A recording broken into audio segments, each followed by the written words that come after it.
This is Waiting for Seconds, the interview podcast where we meet people and ask them who they are and why they are. I'm Shannon Miller, and like always, I'm joined with Malcolm, out Kelt, Yes, like always. like always. Like And, always. and today we will be talking with Opal Singer, also known as OpalMom for me. So go ahead and introduce yourself. I am Opal Singer. I have known Shannon for quite a few years. I was his substitute teacher in high school, but I also sort of became a pseudo mom for several of the kids there while my kids were in high school as well. I live in Port Orchard, Washington, with my husband and 3 dogs. Oh, no, 2 dogs, 3 cats, and 2 goats. Wow. 2 dogs, 3 cats, and 2 goats? Yes. That's a lot of forget creatures. you have goats. I do. I have 2 goats. They're visiting somebody else right now and eating down their bushes instead of mine. So like OpalMom said, I knew her in high school. I kind of knew her in middle school because she was a friend of a friend at first, but as time went on, I started to get to know her and her family, and it's like my own little pseudo family. And I taught you to drive. I was gonna say, yeah, you taught me Oh, to wow. not just drive automatic, but drive manual as well. Yep. That's crazy. So she helped me get to certain destinations, picked up clothing, took me out for food, basically took me out of the dorm when like my parents couldn't, or there was other reasons like choir. I probably mentioned that I was in Sylvan at some point, which is the Auburn choir. But anyways, I'm just happy to have you. We already interviewed your daughter and her husband, so it was time. Yeah. Well, I'm happy to be interviewed. I think. Well, you already told us your animals, so now I have to. I did. I want to know more about the animals. Okay. All right. So, our dogs' names are Cinnamon and Poppy. And Cinnamon is geriatric. She's 17 and she's still hanging in there. And Poppy is 9. And they're just mixed breeds. I'm a firm believer in getting mixed breeds rather than purebred dogs because there's less genetic mutations and issues and whatever. So my dogs are usually either rescue dogs or some sort of a mixed breed that I find for fairly inexpensively. And then our cats, we have 3 cats. Their names are Tinkerbell, who is 13. And then Cheddar and Munster are 2. They're about 2 years old. We actually got them just before Aaron and Gabe got married, and they were 3 weeks old, and I had to bottle feed them. They're my special babies. We were supposed to foster them and give them back to the Humane Society, but I kind of failed. That's pretty cute. They were foster failures, but they're so sweet. Are they of the same litter? They are. They were siblings. Cheddar is all yellow, and Munster is mostly white with a yellow stripe down his back. That's the names. That makes sense. Cheesy. That so works. Cheesy. It works. Yeah. And then our 2 goats' names are Gomer and Jethro. They're males that have been neutered so that they don't smell. And we got them because goats are fun, but also they do really well at eating back all the vegetation. And we bought 2 acres that was mostly brush. And so they've helped us clean that out quite a bit. That's very nice. Yeah. So, yeah. And I grew up on sort of a little farm and had animals and stuff. So I've just always had animals in my life. Speaking of which, where did you grow up? I want to say you grew up here, like in Washington, but yes and no. Yes and no. I was born in Michigan, and then when I was 5, my grandpa had a stroke, And so my dad wanted to move closer to my grandparents who lived in Pennsylvania. So we moved to Pennsylvania. And then when I was 12, my family packed everything and moved clear across the country to Washington State. And that's where I spent my teenage years, was here in Washington. Okay. Yeah. But I went to Auburn Academy, as you know. And so Aaron and you went to my alma mater. So that was kind of fun. And this year is my 35th year reunion. Oh, that's wow. right. I forgot. Yeah, it's 5 years for you, Shannon. Yeah, I'm debating on whether I go or not. Well, yeah, we'll talk later. We'll talk later about that. So what was it kind of like living away from home? You guys were in, was it Enum? Well, was it around the area of Auburn? Yeah, well, sort of Puyallup, and then Graham, Buckley, Seattle. We didn't live in a house for more than about 2 years, and then we'd move again because my dad would get a job somewhere else, and then we'd move again. And so we moved around a lot and went to a lot of different schools. I think I went to 10 schools from kindergarten to 12th grade. And for 3.5 of those years was a small one teacher school in rural Pennsylvania that had A grades, and there were like 11 students the last year I was there. It was mostly my siblings and me because there's 6 of us. And then when we moved out here to Washington, I was in a public junior high, and the culture shock, it was such a huge change to go from, a handful of students and you knew everybody to this huge public school. And I was so naive. I didn't know what people were talking about when they would say things. And years later, I was like, oh my word, I can't believe they meant that, kind of a thing. I was incredibly naive. And then I begged and pleaded to be able to go to Auburn Academy so that I could stay at one school for the rest of my years at high school. So my last 3 years were at Auburn Academy. And for 2 of those years, my sister and I would ride public transportation from Seattle to Auburn every day to be able to go to school there. And then my senior year, I stayed with a family that lived closer because my parents didn't want me riding the bus alone. Was it kind of good for your development to be moving around that much, or moving around with all your siblings? Well, I always had my siblings, which made it easier because we at least always knew somebody, even if it was just our siblings.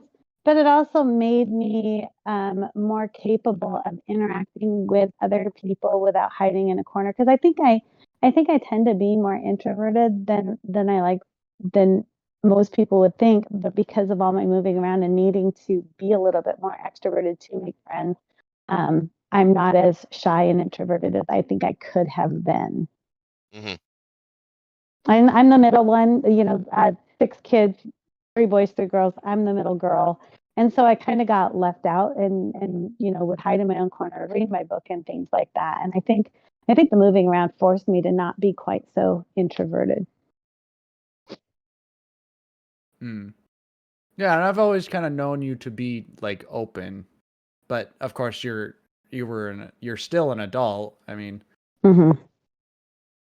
But I definitely need my downtime after interacting with people for a while. It's like, oh, okay, I need to just be alone for a while in peace and quiet. I'm discovering that more too. Everybody be quiet. Let me do me. Yeah. I've been known to come home from school from a busy, loud day in the classroom to my husband having music on throughout the house, and I'll go over and tell it to be quiet so I can have peace and quiet. Yeah. Sometimes getting home, it's just like, I just need to relax, just stop thinking and stop functioning, and sit down, and that's it. Yep, exactly. So what made you want to go into teaching? I knew from a very young age that I wanted to be a teacher. And I think it stems from that one teacher school that I went to, because my 6th grade year, my teacher saw something in me and she would have me give spelling tests to the second, third, and fourth graders and help the second and third graders with their math and read with them and do things with them because there were 2 other boys in 6th grade with me. And Mm. I would always finish my work before they would. And so to give me something to do, she'd have me go work with the younger kids. And I loved it. And my mom says when my brothers and sisters were in kindergarten, they'd come home and I would play school based on what they would say about what they did at school before I even started school. So I think, and it's just something that I've always wanted to do. And I think it's kind of a little bit of a genetic thing too, because my mom had the potential. She never went to school to be a teacher, but she had what it in her to be a teacher and would come and help me in my classroom and would teach at our church. And, you know, it's and my siblings, both of my sisters are very teachery, if you know what I mean. I think it's just a family trait in us to be teachers. Do you think that kind of also prepared you for like being a parent in a way? Um, Maybe because before I was a parent, I was working with other people's kids. You know, I started babysitting when I was 14, Mm-hmm. and I was a nanny for the summer when I was 16, and I worked in preschool. And then when I was in college, I was a nanny for a little while. And so, you know, starting at a very young age, I was dealing with other people's kids. And so by the time I had my own kids, I didn't stress about, you know, all the new mom things that a lot of people would stress about. You know, my sister had 3 kids that were older than mine, and so I was around them when they were babies and stuff. So, you know, just it was just a natural thing for me to just be a mom. And I Hmm. think I've identified as a mom even more than as a teacher in all these years of working with kids. I mean, it makes sense just considering my relationship with you. Yeah. Well, I used to joke with my kids that I collect kids because you're not the only one that calls me mom. I'm And you not know, even the there's first one who called you mom. no, there have been a bunch of kids. There was he's 30 something now. He started calling us his pseudo mom and doing stuff with us, but when he was like 14 or so, when he was 16, he said that we were going to be his kids' grandparents whenever he had kids. And when he got married, he seated us as his parents because his mom couldn't be there because of her health and he didn't have a good relationship with his dad. So he seated my husband and me as his parents at his wedding. And That's that's so an sweet. honor to me. I'm honored when kids call me mom because that's a special title, in my opinion. And I imagine it feels like even if it's not blood family, it feels like real family at that point. Hmm. Yeah. Yeah. Well, my mom, I have a really close relationship with my mom, Mhm. and nobody could replace my mom. And it wasn't easy for me to call somebody else mom. The only other person I've ever called mom besides my mom is my husband's mom. Hmm. And as soon as I had kids, it went from mom to Oma because I never felt truly comfortable calling her mom because of the relationship that I have with my mom. So, because that's how special mom, that word is to me, um, when another person's kid calls me mom, I take it as an honor and a compliment that these kids think of me as a mom. It's special. Now with that, how do we determine who our family is? Like Malcolm was saying, it's kind of like a beyond blood relationship. How do you feel about that? Oh, it's totally beyond blood relationship. You know, one of my college roommate, I've known her longer than I've known my husband, and we still talk at least once a week, sometimes more. And my kids have grown up calling her auntie, and her husband is uncle. She's like a sister to me. So family doesn't have to be blood. Family Did can be whoever you invite into your heart and into your life. so you kind of even knew that before this, like, I don't know, it seems like there's a new wave of this pseudo family uh relationships now as just as a different generation, I think. But it's almost like it didn't actually change. It's been like that since even you were our age. Oh yeah, I mean, when I was your age, the person that I lived with as my senior year in high school, she's the closest thing to another mom that I've had, and I called her Mom Kathy or Kathy Mom, Mom Kathy. It was Mom Kathy. And she let me stay with her my senior year. And I actually lived with her for a while longer after that because my parents had moved out of the state and I didn't want to. So yeah, that concept of people not the family is more than just your blood relatives has been around a lot longer. We have other people in our lives that were, we've called them aunt and uncle, or there was Grandma Benson was somebody that was really influential in my parents' lives when they first got married. And when we moved out here to Washington, we connected with her, and she was just always Grandma Benson, even though she's not related blood wise. And sometimes blood family you have to let go of, and and say goodbye to people even if they are related by blood, because they're just not good for who you are and where you're at in your life. Do you ever think you could bring those people back? I think it's possible, but it would have to take some work and some changes and some, there's the things that made them not a good fit in your life wasn't because you didn't love them, but because behavior or choices or whatever. It's like friends too. You have to sometimes let some of those things go because they're not good for where you are in your life. But that doesn't mean that they can't come back into your life. But you just have to be able to set your boundaries. Yeah. That all of that kind of sounds like a lot of stress. It is. It's so I'm just going to put it out there. It's hard to, I know it's easy to say that sometimes those people shouldn't be a part of your life, but it's hard to actually boot them out of your life for various reasons. It's hard to actually make that happen. Yeah. Gotcha. Yeah. Do you have any advice on how to make that happen? Nope. I'm struggling with it right now. Yeah. Fair enough. Yeah. Choosing to end relationships is really not It's an easy hard. thing. No. Yeah. Well, But I got I wish serious all of a you sudden. the best in that, but I'd love to know, did you become a teacher because of positive school experiences, or I want to know why you became a teacher and if it was related to your school experience. Well, like I said earlier, I knew I wanted to be a teacher in sixth grade because of positive teacher interactions and school experiences.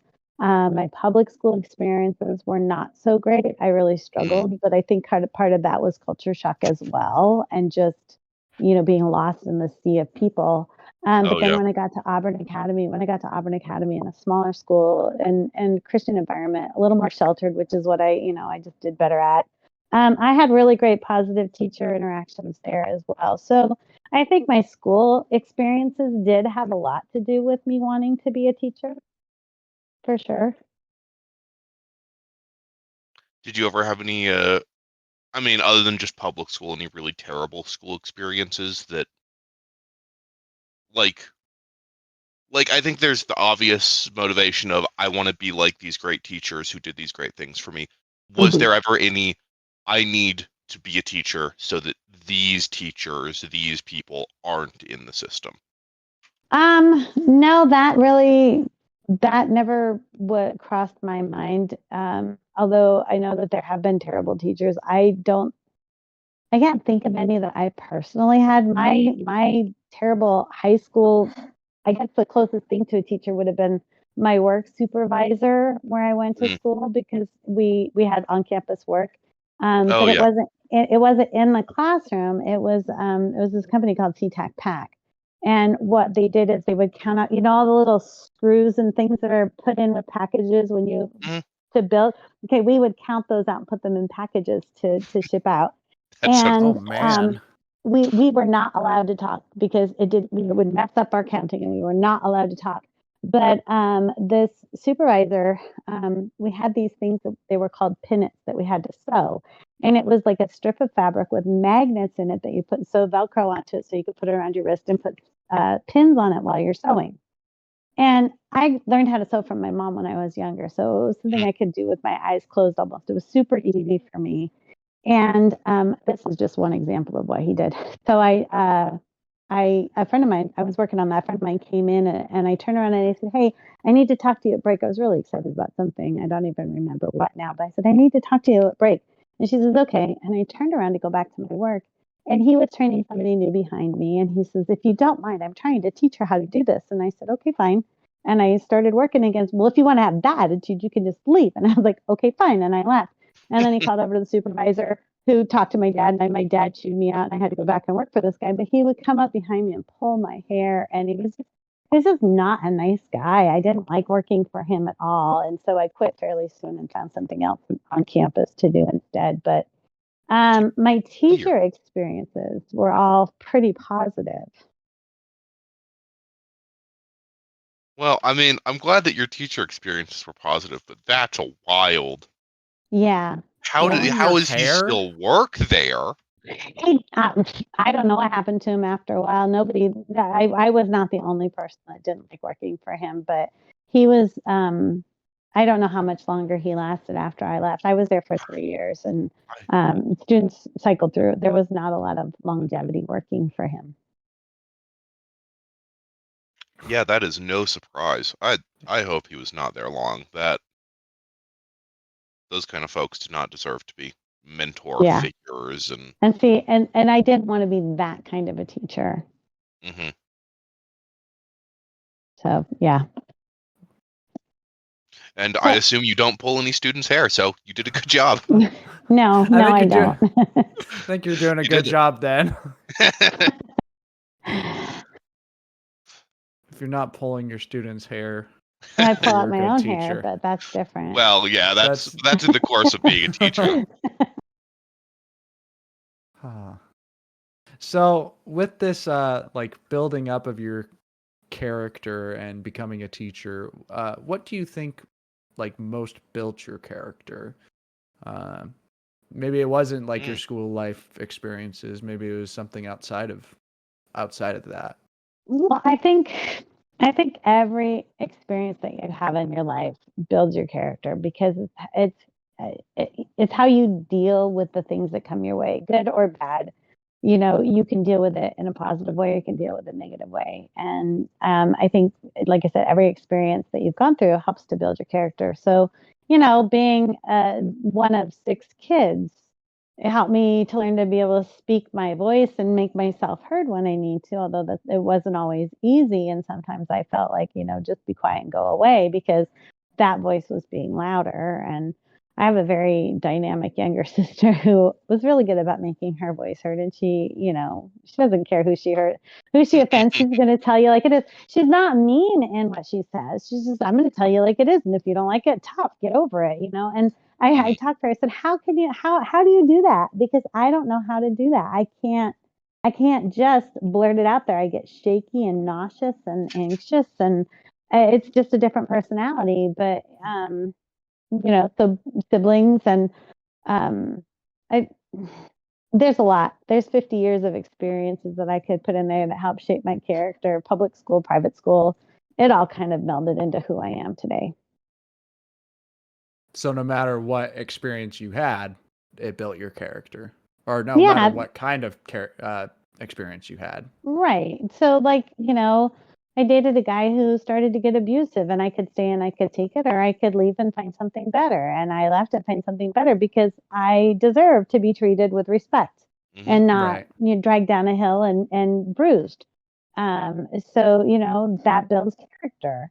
You know, when bad things happen, I could choose to get angry and sulky and bitter, or I can just pull myself up by my bootstraps and move on and again find something better. hmm And I've always tried to be more of that positive person to, you know, pull myself up by the bootstraps and move on. And you know, I've had to go through the grieving process multiple times in the last year or so, but I've done a lot of work and I'm in a much better place than I was a year ago.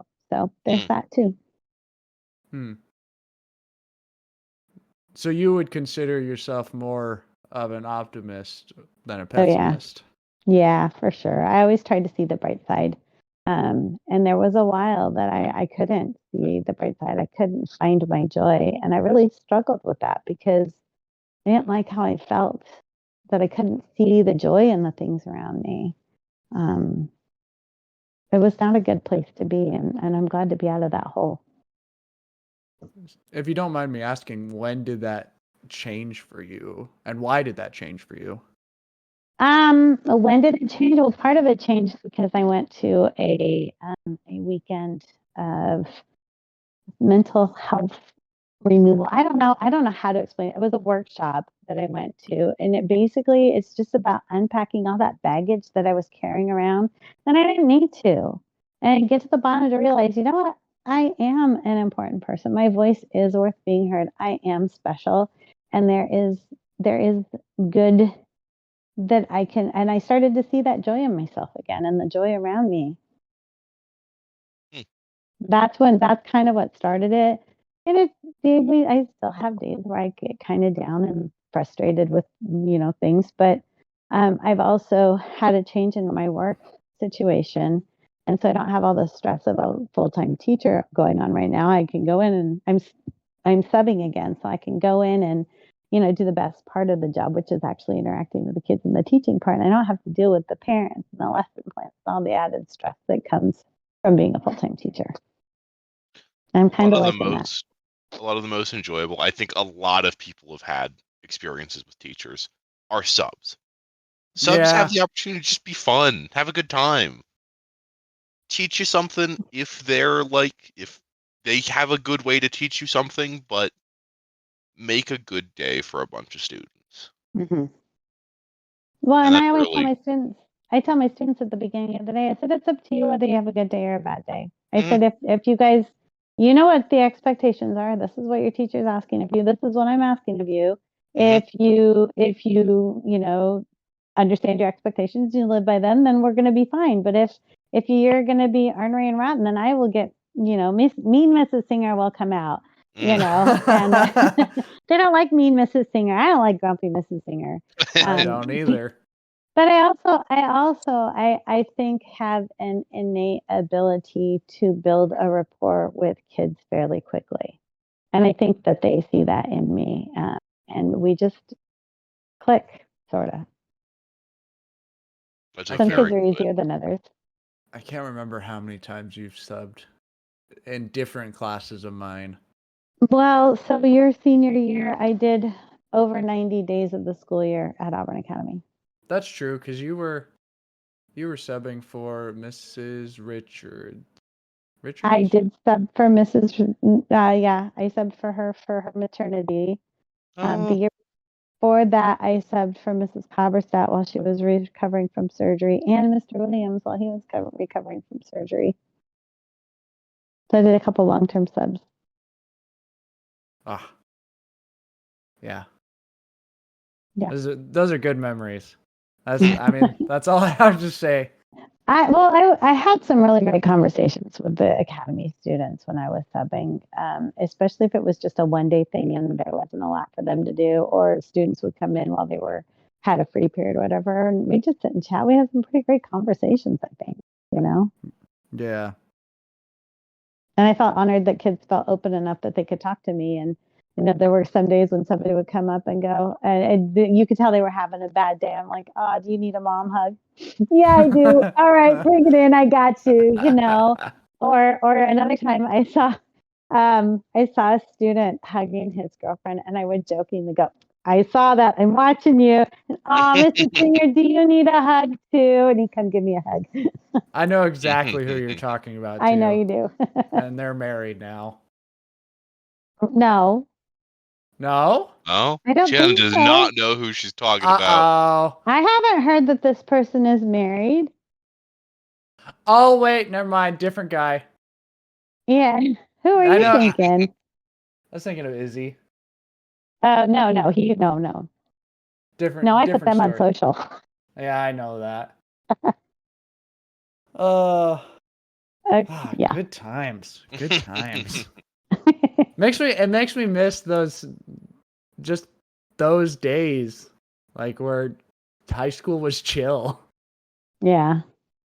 It's weird now, and I mean, you see it you probably have seen it now from both perspectives. Like, high school is so weird for kids.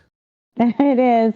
There's so much going on for kids these days, and COVID just made things even harder sometimes with the masking and the it gave the impression that education isn't important, and it's just been a struggle. And there's so much more going at the world today. Like when I was a teenager, I didn't have social media bombarding me with how I should look and what's going on in this world and bullying, and there was, it's just a very different world that kids are growing up in today that I didn't have. And so, that tells me a lot why there's been so much more of an uptick in anxiety and depression and a lot of other mental health issues for kids, and their world is just completely different than what we had growing up. Yeah.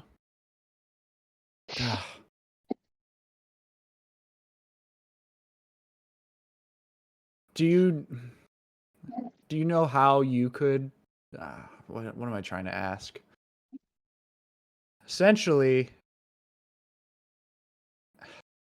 do you know how you would have dealt with certain things? Like the questions that people have asked you, whether it be emotional, spiritual, or mental, do you know at your age how you could have dealt with those things? How I could have dealt with them as a teenager? Yeah. No. No, that's pretty. I mean, I have ideas. I could try and give somebody advice on well, you could try this or you could try that, but really, I think more often than not, what people need more than anything else is just somebody to listen and say, yeah, that sucks. Yeah. Yeah, I hear you. They don't, because I would call my mom and talk to my mom about something, and she's like, "Oh, I don't know what I can do.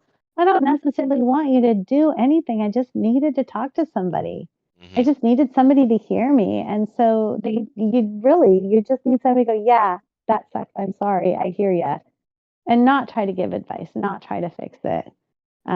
And because I experienced that with my mom, I try really hard not to do that with my kids when they call me and ask me, or talk to me about something that's frustrating. Yeah, all I can do is say, "Yeah, I'm sorry, that sucks. I don't know what else to do." You know, so just to know somebody hears them. I guess that's such a good reason why like a lot of these students became like part of your family. It's just because sometimes people's parents just don't listen. Like they want to fix everything, and so I guess it's just nice to have occasionally a older like an adult that just listens and can't try and solve the issue. Yeah. Not to say that I was a perfect parent, because I wasn't, but I tried really hard to just listen and let them speak and not be judgy.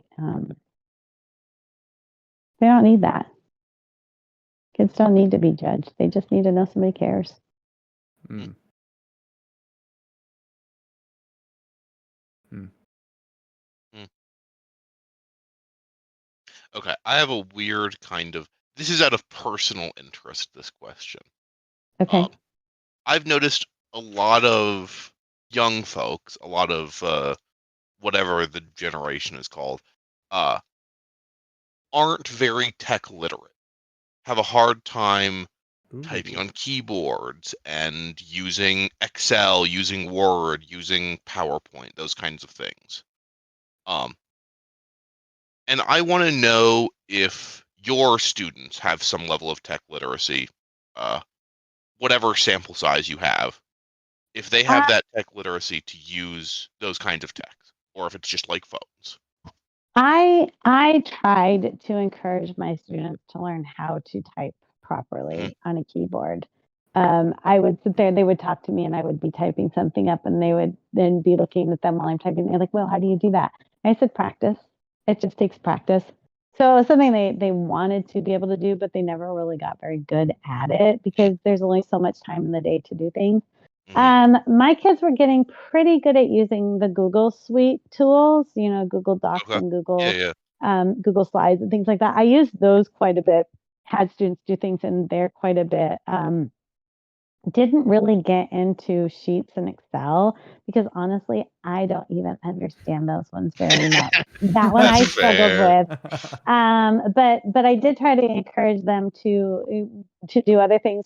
We would bring up Tinkercad and they would play on Tinkercad. And I did some Khan Academy does Hour of Code, and I would do that with them, have them do the Hour of Code so they could learn a little bit about coding and things like that.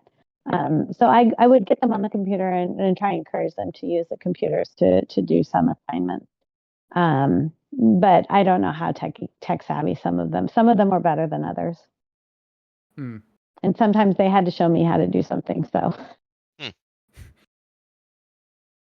but I also have a computer programmer for a husband. My husband's IT, so he helps me understand things a little bit more too. So I'm a little more tech savvy than I would have been if I hadn't married him, I think. I love your husband. He's fun. I love my husband too. I'd hope so. Well, I guess with that genre of like education, how do you feel about the education system as is right now?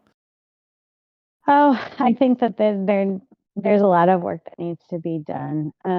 Our school and Washington Conference has been working on shifting over into a performance-based grading or standards-based grading rather than A, B, C, D and percentage-based, but actually showing that they can reach this step in their education. Like if there's something specific for math, they have to be able to show these things to show that they understand it, and then grading them appropriately or accordingly by how well they can master those concepts. And so standards-based grading, if there's a big shift going towards that instead of just how much of your homework did you do kind of a thing. And which I think is a good thing because, we want the students, it's more of a focus on mastery than just getting your work done or, and that's really what it should be about, is students understanding and mastering these different concepts instead of just kind of struggling to get through. Instead of just having these big assignments that they're supposed to get done when in the long term, they don't even really understand what they're writing about. Yeah. Yeah. Well, and some of that, it's a little bit of a challenge. Math is one that the kids are like, why are we ever going to use this? And I have to tell them, at this point in your life, you don't know what you're going to do for the rest of your life. So we have to give you a foundation. We're working on the foundation still. You can't have a house without a solid foundation, or it's just going to crumble in. They don't like that answer, but we do the best that we can. Now, when you say you do the best that you can, are you talking from a teacher perspective or having like the material that you are teaching? Yes, both. Sometimes it's the material, sometimes it's the material and tools that we have available. We don't always, in small private schools, there's not always money to have the latest and greatest. And so you have to kind of make do with what you can find to be able to teach a concept or to, teach about history or science or whatever. And well, I know there's a shift in the public schools where they teach mostly reading and math.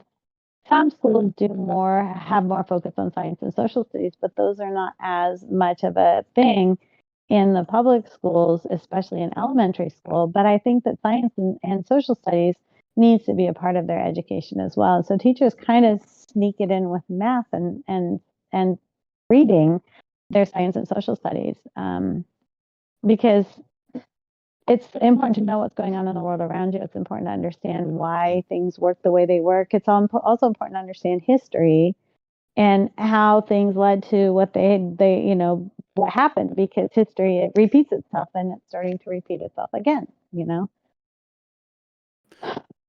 What do you mean by that? In what ways is repeating itself. I feel like the 60s are coming back around again. Kids rebelling against the way they were raised, deciding to go by different names, living alternative lifestyles. That was happening in the 60s, not in the same kind of alternative lifestyles that we have today, but definitely alternative lifestyles and, just society. It's different, but it's the same, Right, because it's just a newer, more technological society. Yeah. How do you feel about technology comparatively to when you were a kid? It's changed so much from when I was a kid. I mean, we had a Commodore 64 in the classroom. That was the original computer. That was the original classroom computer. Right. And now, I mean, people are using little watches to text people and play games. It's just technology is so vastly different from what it was when I was a kid. And when I was in high school and I was supposed to be doing computer stuff, I didn't understand it. It made no sense. Computers hate me. They just hate me. They're not going to work for me. They just hate me. But then, I started dating a computer science major, and I guess he's rubbed off on me or something, because I can handle technology better. I'm not afraid to try and learn something new. It might take me a little bit longer to get 100%. Well, I don't know if I'll ever get 100%. It takes me a while to get comfortable with it, but I'm not afraid to try. The thing that scares me about technology and education is the AI, because students are using AI to write their papers more now, and they're not thinking for themselves like they should. I think students still need to learn how to think for themselves, establish their own opinions, and be able to back them up. Do you think that's a huge problem Yes. for like the ongoing generations? Yes, I do. I have had multiple students that cannot formulate an opinion, or if they have an opinion, they really can't back it up. And if you, I've told my students, I said, you don't have to agree with me. That's not what this is about. If it's a what do you think, that's your opinion, and your opinion doesn't have to be what Mrs. Singer thinks. It has to be what you think. But whatever you think, you do need to be able to support it. Like you said earlier, you almost like they need to have a foundation of something before being able to talk about just those questions, like the what do you think questions. Yeah. And I think that a lot of students, I think there's a huge need for instant gratification. Because of video games, you win in instant gratification. It's, this instant result. And education isn't like that. It takes time, and it takes patience, and it takes making mistakes to be able to learn. Learning is messy. And so I think it's really important that students learn how to make mistakes and learn from them. And they learn how to play the long game, that it doesn't have to be instant gratification, and to be able to really think for themselves and not just have everything spoon fed to them. Well, now I'm going to ask, in a way, does that performative structure of grading kind of feed them? Or maybe I'm asking the wrong question. Like, how does performative grading work comparatively? The standards-based grading? Yeah. So the standards would be something like being able to formulate a response, being able to give reasons for your opinion. It doesn't mean that you have to have a specific answer, just that you can answer in this way. It's like if the assignment was a 3-paragraph essay, argumentative essay, then it would be the standards we would be looking for in grading is that the thesis statement is strong. That they've formed an opinion, they've answered the question, they've given reasons to back up their answer. That's what we'd be looking for, not necessarily what their answer is, but how did they answer it. Gotcha. And overall, do you think that's going to be better for the future of our education system? I don't know. That's hard to say. I guess this kind of grading system has been around in the past. And it's like a pendulum. Education methods swing back and forth. Mm-hmm. And so we're just kind of over on the other side, working back over to the other side for performance-based, standards-based versus percentage-based. It's kind of gone back and forth. But I think it's a better way for students to be able to look and see, okay, this is where I'm really getting it, and this is where I need to work. And they're more involved in their actual learning and grade system rather than just, oh, I got an A on my report card. Like, oh, wait, this is where I'm at. How do I get to the next level? Gotcha. What do I need to do to get to the next level? I mean, honestly, I'm excited to see that form of education, because it definitely shows that this new generation of kids, and even kids in my generation who are still going through it, are struggling to, like you said, make an opinion, almost like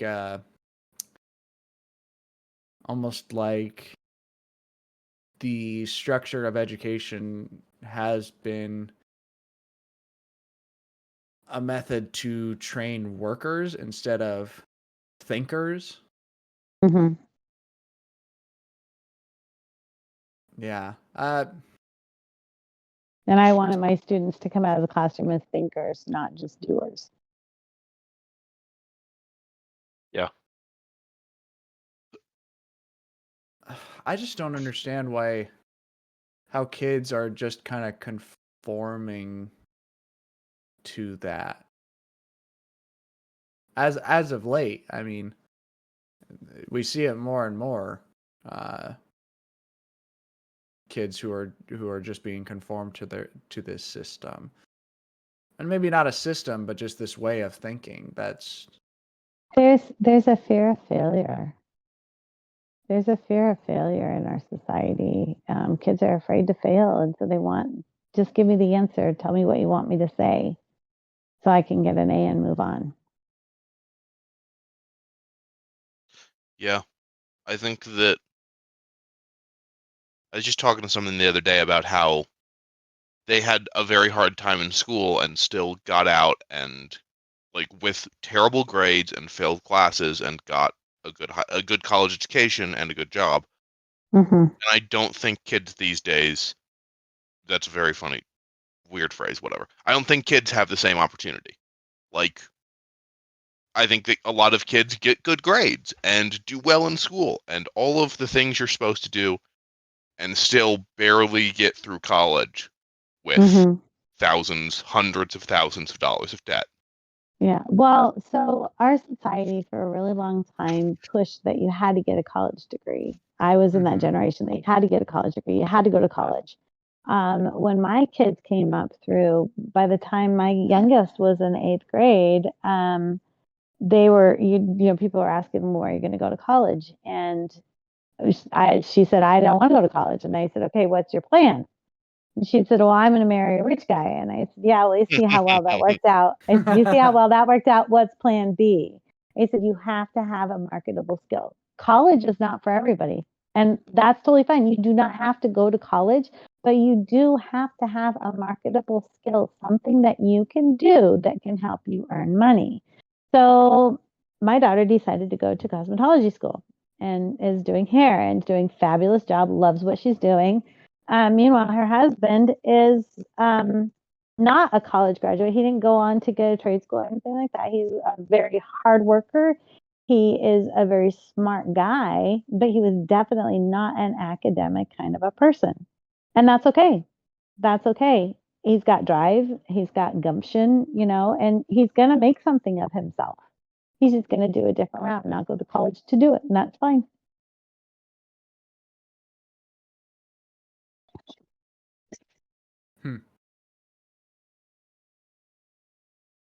And that's just honestly just seems like the best route to go, because even if you, I would put it in quotes, fail in one part of growing up and then you continue to succeed afterwards,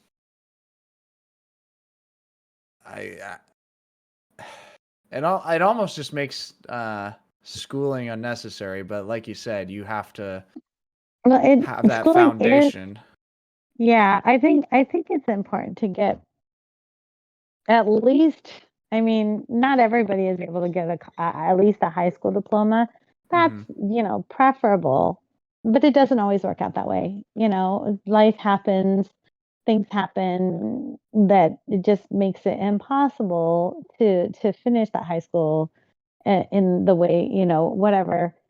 So there's other options, besides just finishing high school, but definitely through 8th grade, because the foundations for writing, for math, it's all, if you can get that solid foundation, you'll just be better off in the long run, in my opinion.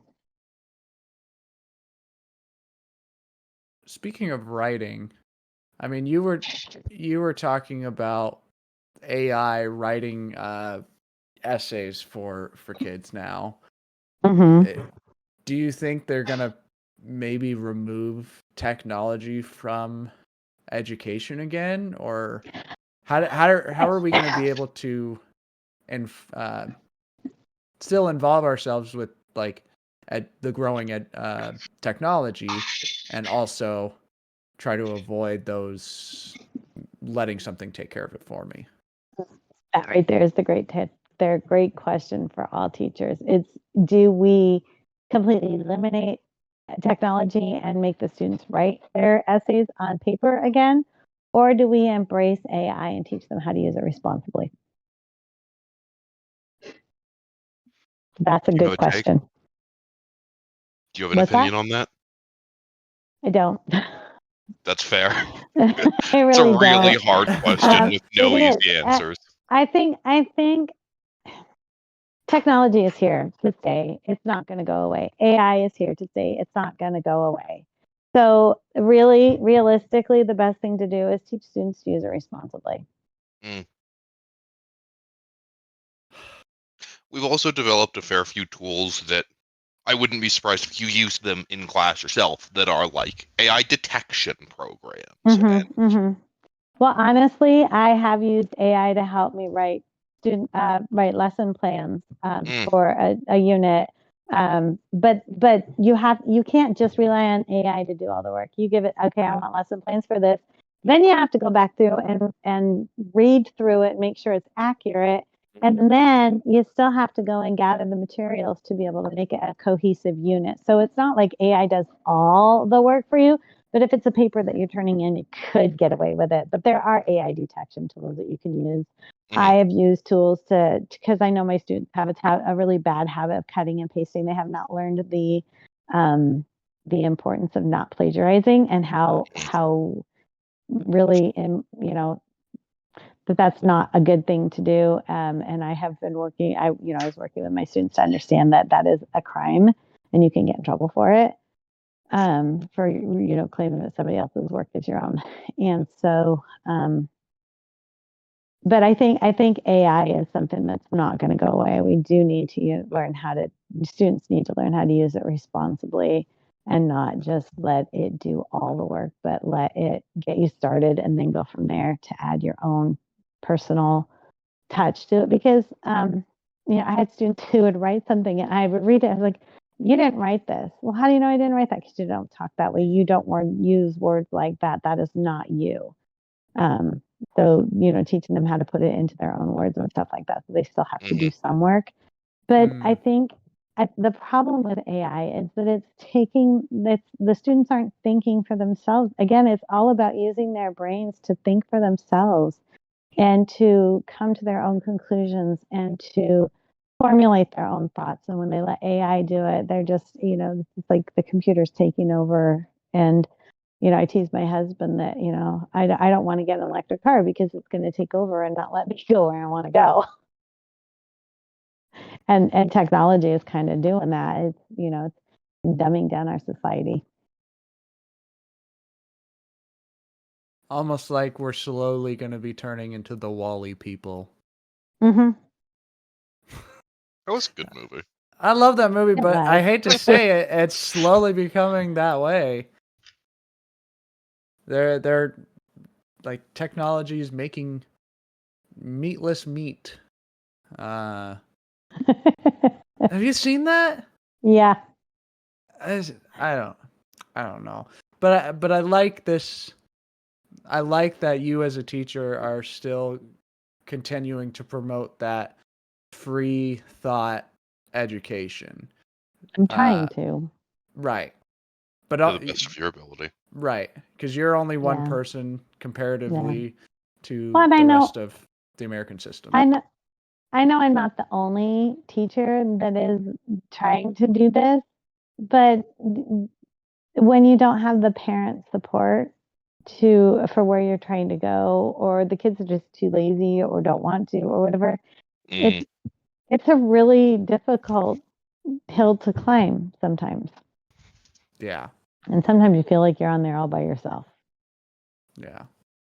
Well, it is good that there are people still trying to climb it. Yeah. Well, with that, I think we're pretty close to wrapping up. So we will do the housekeeping stuff. But before that, thank you again, OpalMom, for coming and sharing your opinion on here and letting us get to know you a little bit better. Thank you. I almost understand you a little bit more now than I thought I already did. Well, thanks. Yeah, it's good meeting you, Opal. Yeah, it was nice to meet you too, Malcolm. So once again, thank you to Nadia Diaz for our podcast cover art. Her Instagram is at Arthead Creations, no spaces, no capitals. If you put spaces or capitals in there, you're wrong. I mean, he's right. And then thank you. Oh, wait, she also has a portfolio where I believe you can message her. I want to say it's NadiaDiazVFX.com. www.nadiadiazvfx.com. That'll also be linked. That's such a good URL. It's a good URL. Good choice, Nadia. You did it. Thank you to Jensen Krall, who made our intro and outro song for the podcast. He's been working on a musical, and I think it's been over 2 years now that he's had this demo out, but go listen to it. It's called Knocking on Doors for his musical Tea Time. You can find that just about anywhere. Spotify, iTunes, Amazon Music. I will have that linked in the description so you all can listen to it. We also have an email. It's waiting 4 seconds at gmail.com. That's waiting the number 4 seconds at gmail.com. So you guys can message us either your questions, opinions, whatever, so we can talk to our interviewees like Opal all these questions. So yeah, if you guys have questions that you feel like we aren't asking that we should be, or people that you think would be really interesting, or if you think you're interesting enough and would like to come on, please go ahead and shoot us an email.